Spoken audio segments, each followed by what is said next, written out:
All right, it's a quick trip, not trap. It's a trap. It's a quick trip to the future here, just to get caught up on things. No wonder that time travel always takes so long. You're trying to figure out how to get your mouth in position to formulate a coherent sentence. That is correct. A quick trap here to the future. We've been talking about AEW Dynamite, a barn burner of a show. Try as we might, we could not dawdle about long enough for the ratings to come out. So we took a little break just so, because we couldn't leave the people hanging on this one, hanging on the edge of the cliff. Well, we'll find out about cliffs in this episode here, the ratings here. AEW Dynamite on TBS, AEW Big Business, I believe it was, Wednesday, March 13th, 2024, 8 to 10:06 p.m.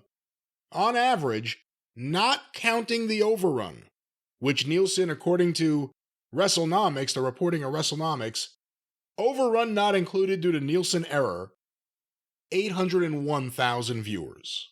Ouch! So it worked in the newest Game Changers hometown, but it didn't play in Peoria, as they used to say in show business, because this was again on the lower end of what they've been doing, and I think was it up 10,000? They did in the sevens last week, didn't they, or did they?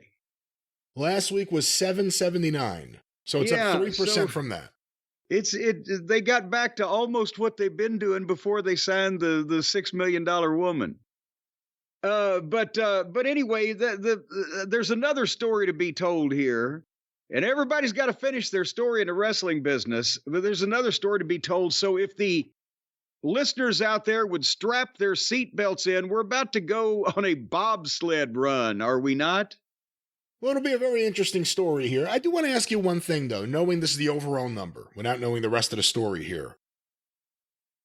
Did AEW do it right or wrong going for the CM Punk model of not announcing her, but teasing her enough that if you paid attention, you may know, but if you're someone who only knows her as Sasha Banks, you may not? Did they do the right thing? Was this the best case scenario because that's just where her popularity is? Or even if that's the case, could this have been a bigger thing? What do you think? Here, without being involved in the contract negotiations with this company, you never know. Was there something screwy going on that they couldn't announce her? Were all the I's dotted and the T's crossed? I mean, it seems like they were, because not only did they strongly insinuate and name the show after her, and without naming it after her, you know what I'm saying? All of the hints and clues that were dropped, it didn't take Columbo to figure it out. And up to and including her friends talking about on Twitter that day that they were there to support her in her debut, but the company officially never said yes. The artist formerly known as Sasha Banks, and now now I've lost her goddamn new name of Mercedes Mone. Mone, not Mone. Mercedes Mone. As a matter of fact, that's what people are doing probably now, moaning. But they did everything but say she was going to be there, and she was there. So the point I'm making is, unless there was some bizarre reason that we are not aware of, that they couldn't officially say this, and I can't imagine what that reason would be, yes, they shit the bed. Because I'm trying to, there was some back, the first time Punk made his debut, not the re-debut. The first time in Chicago, the first dance. The first time in Chicago. There was still, it was a fluid situation until shortly before that, as I remember, but they had the hold on the building and a blah, blah, blah, and it kind of organically grew, and it was a comeback after 7 years away of somebody who had, you know, regardless what you think of Punk, a big star who had said, I'm never going to do this again. And now, oh, shit, and the conditions were right. It was like the thunderstorms. The conditions were right. But with this, if you knew she was going to be there, if you had your deal made in time, for the last month on television, talk about it. In her hometown, or the legendary New Boston Garden, the former, whatever they can get away with saying, you know who she was.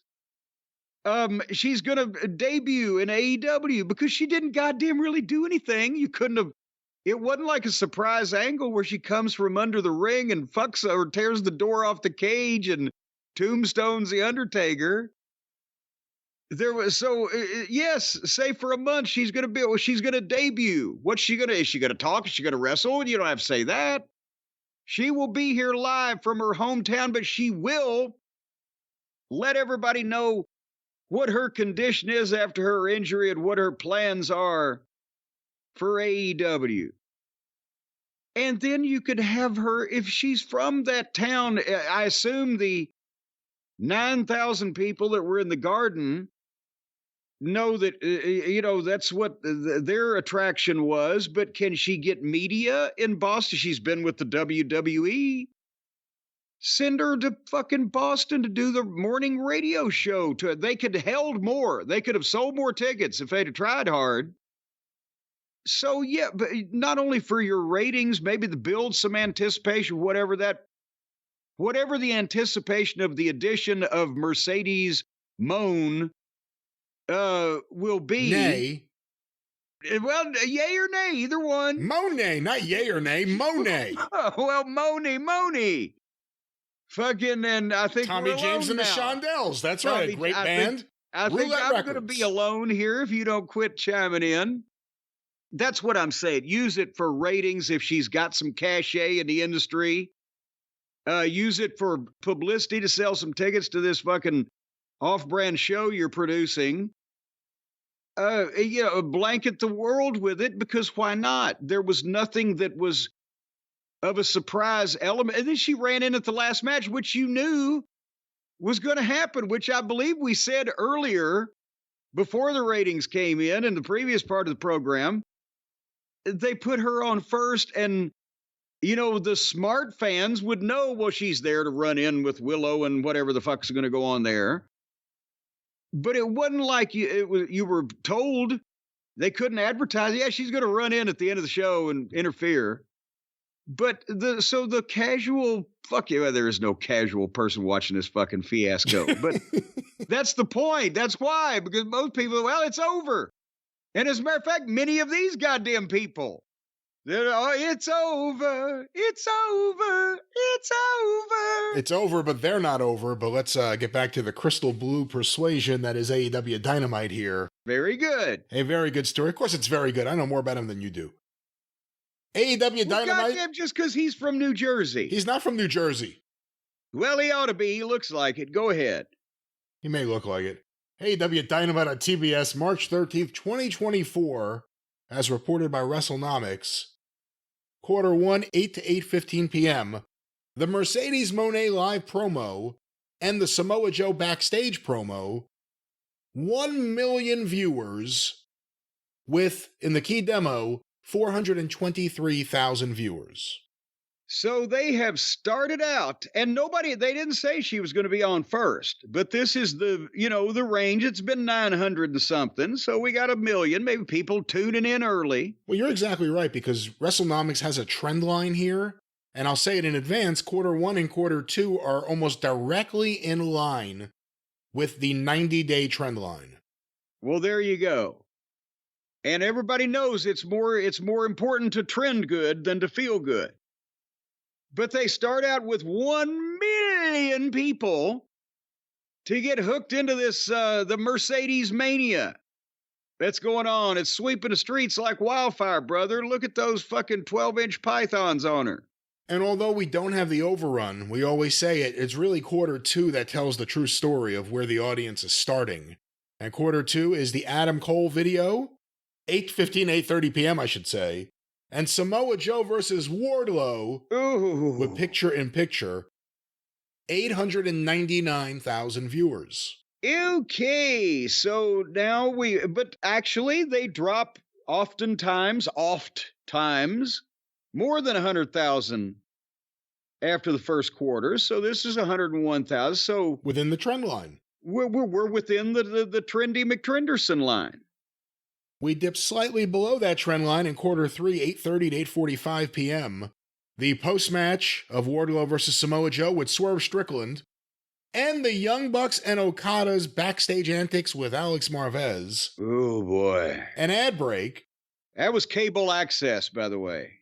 And the start of the Elite with Okada now versus Pac, Penta El Zero Miedo, and Eddie Kingston. The odd triple. 815,000 viewers.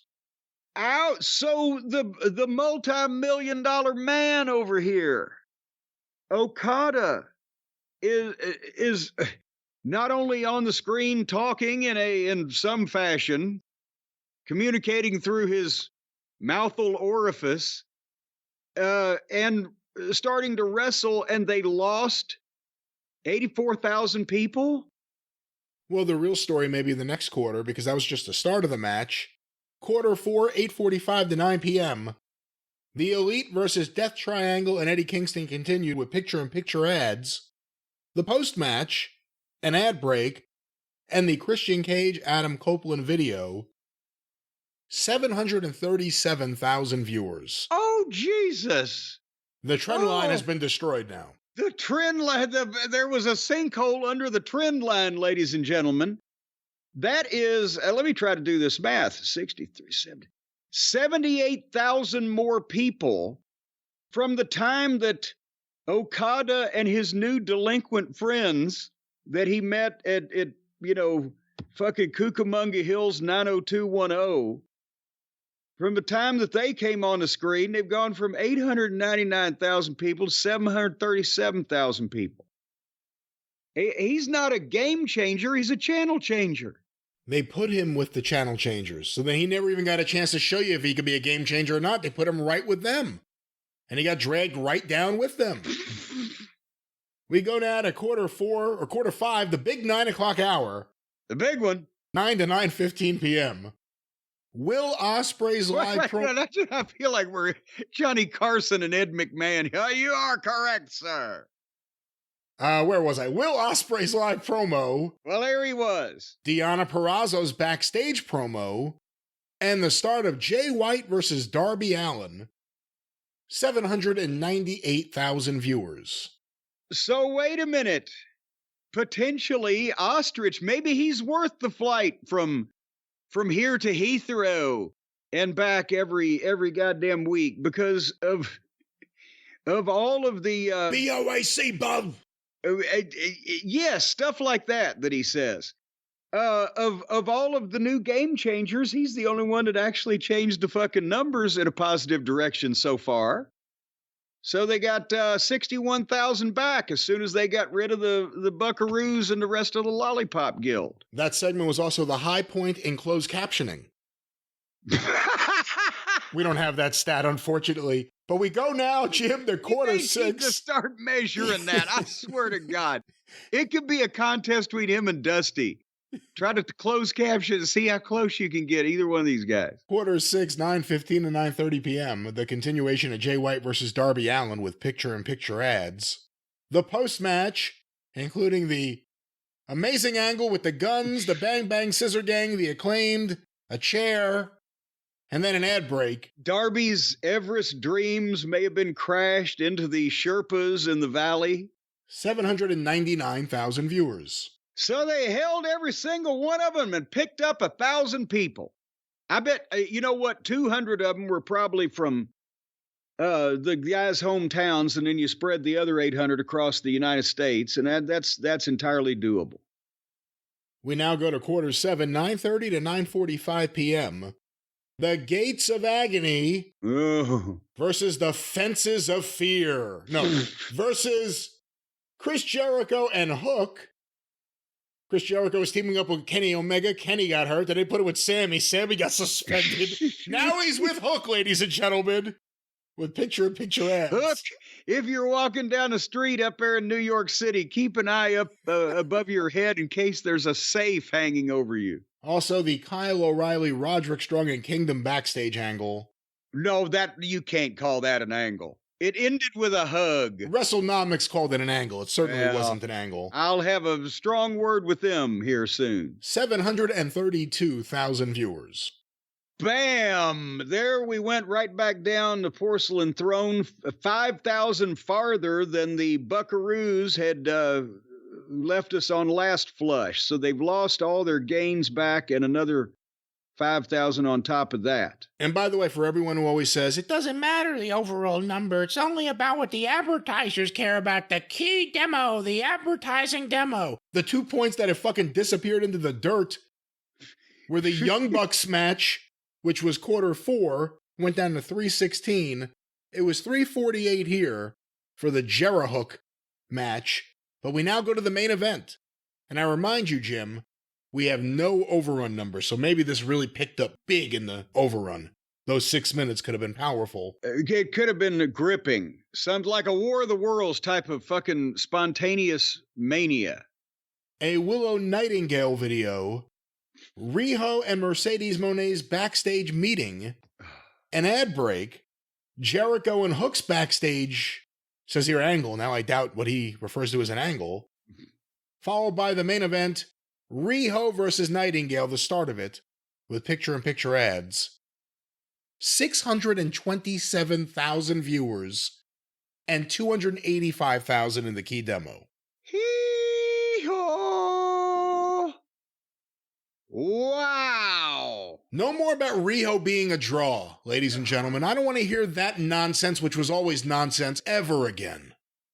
Never, ever, never again. And I don't want to bring up any, you don't even have to research this, but I heard it on the internet recently that apparently Japan, whatever's happening over there in that society with matters like this, they just recently maybe closed a loophole and raised the age of consent to 16 from 13. I don't know how long ago this was. It was what I was reading. It seemed to be a recent development, but maybe I'm wrong. Maybe it was a few years ago or whenever. But yeah, I don't know what's happening over there with these things. But I wish that they would not enable this poor girl to either paralyze herself or torture the viewers or poison the wrestling business on national TV anymore after this scoring. Well, again, I don't know what any of that has to do with the age of consent in Japan. Well, just what in the world is that? Whether it's Tony or Kenny or Billy or Susie or Bobby or Tommy or whoever the fuck it is, what is their fixation with having this now adult woman, chronologically the size of a small child and dressed as a small school-going girl in the she's 26. This. She's 26. Okay, she looks fucking 9. I mean, seriously, what the fuck? And they're trying to make people believe she's a wrestler because everybody that works with her lets her do the moves to them. She was like Brock Lesnar in that match. She's awesome. Did you see it? She was suplexing Willow all over the place. Eminent strength, just unbelievable Eminent strength? Is that like eminent domain? That's right. She's incredibly powerful. Well, to the core. Somebody needs to report somebody somewhere to something about this whole thing. I can't. Well, again, I don't get it. I don't get the direction you're going. What is she?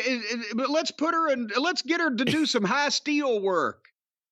Outfitter like those construction workers in New York City you see up there on them skyscrapers all the time with the tool belts and the outfits and the big heavy helmets, and she can go up there and smoke cigars with them and hammer fucking steel in. No, she can't. Unless she has an in with the union, no, she can't. Well, exactly. Exactly. And I'm not going to fucking challenge Olga Corbett for her dominance on the balance beam either. Can we have some goddamn perspective on what people are being allowed to do for a living? Well, beyond just it being Riho and your issues with Riho and the people that brought her to the country, apparently. Beyond that. And the boat. The bigger issue. Somebody needs to dry dock that boat that brought her over here, too. I believe there was a plane involved, maybe two, depending on if she had to switch planes anywhere. Well, ground the son of a bitch till it's inspected. What does this say about... is this in any way a broader indictment of AEW's women's division? The way women are used in wrestling or overused? The insistence on putting them in positions like the main event of this show when there really isn't a clamoring for it or demand. Like it's again, Mercedes Moné's one of the biggest stars you would think of modern times in women's wrestling. You know, unless there's a big audience that had no idea she was there, and there probably is to an extent. I'm sure there is, yes, because there's a bigger audience for the program she used to be on. That's who they should have been trying to hit with constantly advertising it on television and having her do media that will be picked up. But go ahead. And I don't know if you could recapture that. The idea that you're going to get that kind of attention once she's there versus the idea she's announcing her debut somewhere new. There's unlimited promotional possibilities for that if you have like a month or two to build into it. But who knows? Tony may have things figured out. Well, you were starting to frame that in the form of a question, and you what does this say? The goddamn no. Here's the question you were asking: what does this say about the women's division? That's right. You have Riho and Willow in the main event here. Willow's been used. You know, the thing with her and Statlander and Stokely. I'm aware of it because it's been on TV a bunch lately. Riho just popped back up again. Every now and then she pops back up, and the numbers pop back down. I mean, it's crazy. This keeps happening, but. The Tony Storm stuff. Pop goes the Riho. Tony Storm won Best Gimmick in the Observer Awards. The segments aren't really lighting anything on fire. The match with Deonna Purrazzo. Well, now we know what the Wrestling Observer Awards voting audience is like to begin with. But I'm saying, is this a bigger indictment of the AEW women's division and the way women are currently being used in wrestling overall? This specifically is not. This is an indictment of we don't want to see fucking Riho versus Willow. And that's not even knocking Willow. Willow ain't there yet, but Willow has potential. Maybe nobody has potential to rise in this company, but she has potential as a performer somewhere. And she was doing all the heavy lifting in this match. But they haven't gotten her to the point where they don't get her to a point or any her to a point. They bring in Paige, who was big before she got there. They bring in Mercedes, who was big before she got there. And I'm sure there's others, but you get the point. And they get smaller.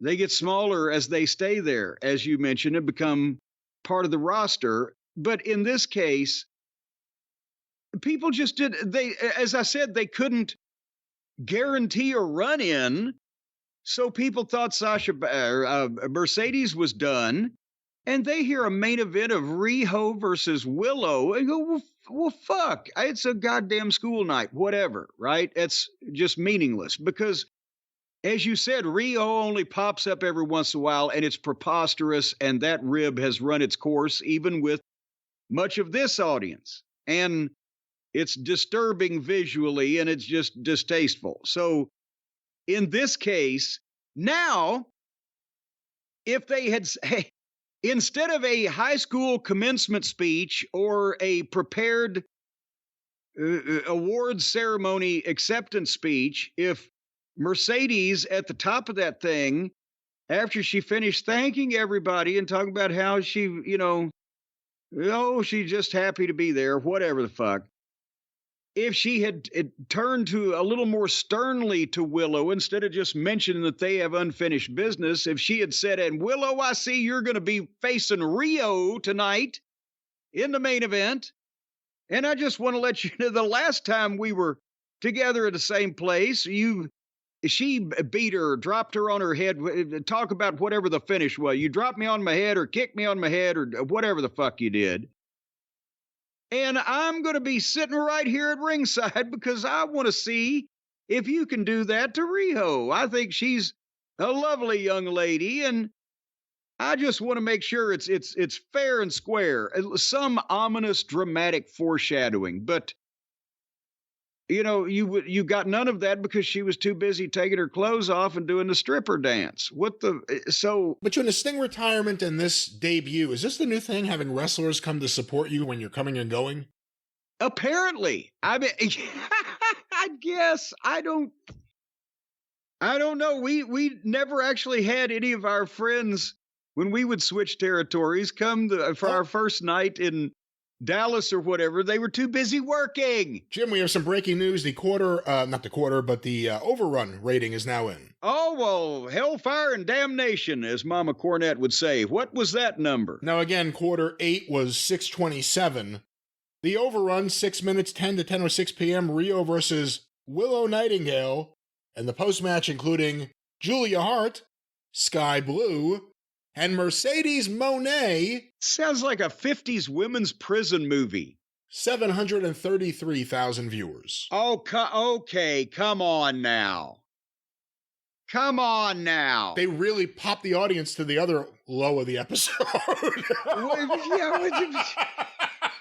But what was the program after?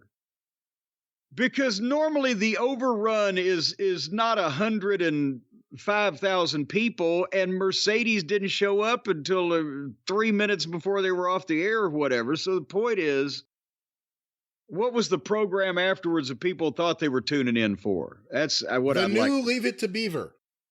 Well, in that case, they were very hard on the Beaver the other night, and on Tony Khan too. So, doing as we normally do, and by the way, 627,000 at the end of regulation, starting with 1 million.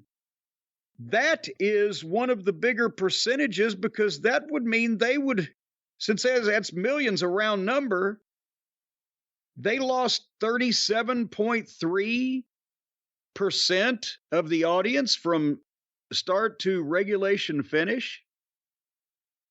Is that what you would get? I got an even number for once. I think I know how to do it. I'm going to trust your math in this instance and not do my own. Well, but you got to do some math. I do math all the time, here. all day, every day. I'm doing math. all day. This is my break from math. I do the greatest math. It's huge. It's big. Amazing math. Amazing math. I math like no one else. The maths don't know what hit them. So what I'd like you to do. Here's a weird headline you never see on the news right now. Pierce Brosnan pleads guilty to walking in Yellowstone thermal area. What? I don't know anything else about this story, nor do I care, but there's a headline you don't see. Was he cold? Was he trying to warm up? Is that a heating thing they've got? If you get frostbite out there, they have a thermal thing that warms you up? I deeply regret. What's happening here? He's apologizing. I guess it was some kind of environmental statement that led to his arrest. Well, I hate to. Was he pissing on something? He pissed on the goddamn hot spring and put it out. He pissed on the roll of James Bond. No.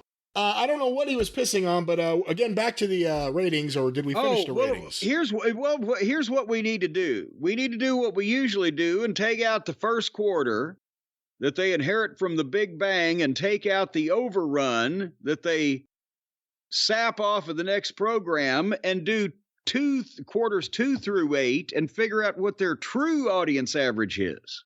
That nobody else bothers to do this. I'm going to do this. Why don't you talk to the listeners for a moment while I add this up? Well, I'd just like to say that once again, ladies and gentlemen, we appreciate you joining us here while we do this broadcast. We come to you weekly here at the Corny's Drive-Thru, and we are broadcasting live, as you hear in the background, from our newsroom, where many times we are on top of breaking news, and as everyone knows. And now, of course, we've just got a new correspondent. We fired the last one that couldn't do simple math. But we just want you to remember that when news breaks, we take it back for a refund. And now I believe we were coming up to a full accounting of quarters 2 through 8 on the previous Dynamite episode this past Wednesday night. 772,000 viewers. 772,000. That's what we're saying is the real average number of people that watched that program this week, which is, again, it's like a slinky. it's easy for this program to go down the stairs, but it's a lot harder for this program to go up the stairs. Slinky Tony. All right. Well, that's one of the least offensive nicknames he's been called since he became a wrestling promoter. But those are the AEW Dynamite ratings. And Jim, I guess if you were a wrestler there and unhappy about things, and you realize that AEW just hands out paydays like nothing, you may want to sue. Well, of course I would. And as a matter of fact, with AEW, I wouldn't even have to call an attorney because they just throw money out the window as they drive by. But for the folks out there who may have been wronged in some fashion by legitimate corporations, whether they be greedy or whether they be beholden to the almighty dollar at the expense and or the risk of other people, civilians, the simple people's health and safety and happiness and ability to live a fruitful life and have conjugal visits with their spouses, you gots to call Stephen P. New. Call Stephen P. New.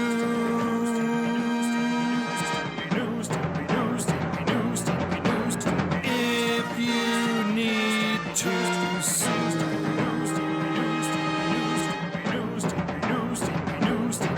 An outlaw mud show or two. Those are the rest. See right there, Brian, as soon as you mention the man's name, suddenly a band comes in and a singer and a chorus and all that stuff. It's like when you mention his name, suddenly the clouds part and the sun comes down and you hear, hallelujah, hallelujah.